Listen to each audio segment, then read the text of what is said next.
Lanjutan dari part 1 dengan judul Sengsara Membawa Nikmat. Kemudian apa yang terjadi kepada ketiga pemuda Sadrak, Mesak, dan Abednego sesudah mereka alami ancaman, bahkan nyawa yang jadi taruhannya? Apa yang mereka jawab kepada raja? Mereka katakan, kami tetap tidak akan menyembah kepada dewa Tuanku. Seperti yang sudah ditulis dalam perikop kita kemarin, dalam Daniel pasal 3 ayat 17 sampai ayat 18. Yang mereka katakan begini, dengar dengan baik.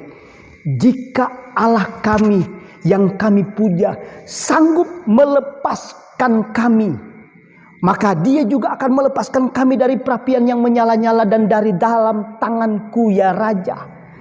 Andai kata Tuhan yang mereka sembah itu tidak sanggup untuk melepaskan mereka, Sadrak, Mesak, dan Abednego ini berkata, kami juga tetap tidak akan menyembah kepada dewa Tuanku dirikan itu. Artinya Tuhan mau jawab, puji Tuhan. Tuhan tidak jawab, Tuhan belum kabulkan. Haleluya. Dan apa yang terjadi setelah raja mendengar jawaban Sadrak, Mesak, dan Abednego yang sangat tegas itu, raja pun menjadi sangat marah besar. Lihat di ayatnya yang ke-19, firman Tuhan berkata, maka meluaplah kegeraman Nebukadnezar.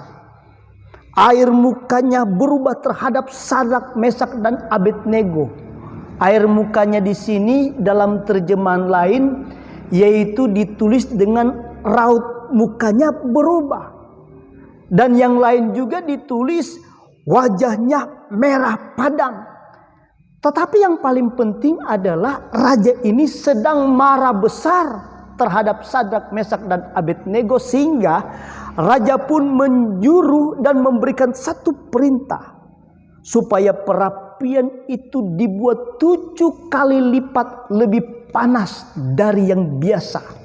Kemudian ayatnya yang ke-20 dan seterusnya berkata, raja pun menyuruh orang yang paling kuat untuk mengikat Sadrak, Mesak, dan Abednego dan dilemparkan ke dalam perapian yang menyala-nyala yang sudah 7 kali lipat dipanaskan.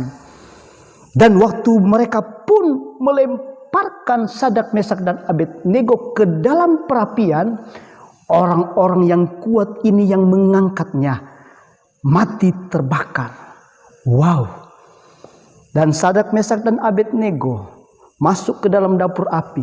Singkat ceritanya, raja pun waktu pergi melihat, dia kaget. Bukankah hanya 3 orang yang dimasukkan ke dalam perapian? Sekarang sudah ada 4 dan dia melihat seperti anak dewa. Apa yang raja katakan di ayatnya yang ke-28? Dia berkata, terpujilah Allahnya Sadrak, Mesak, dan Abednego. Ia telah mengutus malaikatnya untuk menolong dan melepaskan hamba-hambanya yang berharap sungguh kepada Tuhan. Dan inilah sengsara yang membawa nikmat yang pertama. Raja orang kafir percaya Allahnya Sadrak, Mesak, Abednego. Sengsara yang membawa nikmat yang kedua, yaitu keluar perintah dari raja di ayatnya yang ke-29, yaitu setiap orang dari bangsa, suku bangsa, atau bahasa manapun ia yang mengucapkan penghinaan terhadap Allahnya Sadrak, Mesak, dan Abednego akan dipenggal-penggal dan rumahnya akan dirobohkan menjadi timbunan puing. Lalu sengsara membawa nikmat yang ketiga, kita baca ayat 30, lalu raja memberikan kedudukan tinggi kepada Sadrak, Mesak, dan Abednego di wilayah Babel. Haleluya. Sengsara membawa nikmat bagi orang yang mempertahankan iman, percaya kepada Tuhan dalam situasi apapun. Akhirnya masa-masa yang sulit, Masa-masa yang sukar sedang terjadi sekarang. Jaga iman kita, pertahankan iman saya dan saudara.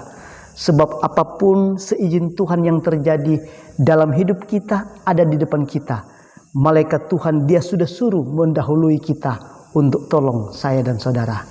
Amin.